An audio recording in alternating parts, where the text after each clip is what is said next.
আমি এখন লোহার ব্রিজের দিকে যাচ্ছি। তারা আমার বাড়ি, এই সোজা রাস্তা, ভ্যানে উঠেছি।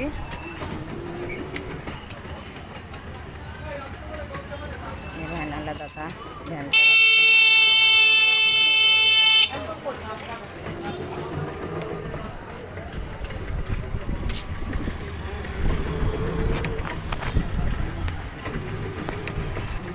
কাজ হয় ভালো, কাজ হয় ভালো আমার সব। লোক আছে হাজার হাজার দেখি তো ভালো লোক, কম করে না হয় দিনে 200-300 লোক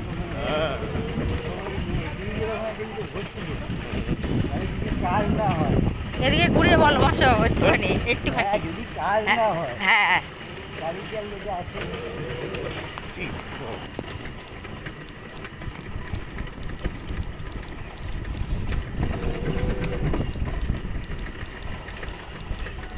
আমার বাড়ির সামনে চলে এসেছি লোহার ব্রিজ। অনেক লোক চলে এসছে আগে থেকে। মায়ের বাড়ির সামনে চলে এসেছি, অনেক লোক, ভিড় জমে গেছে। আমি এখন জুতোটা খুলে যাব।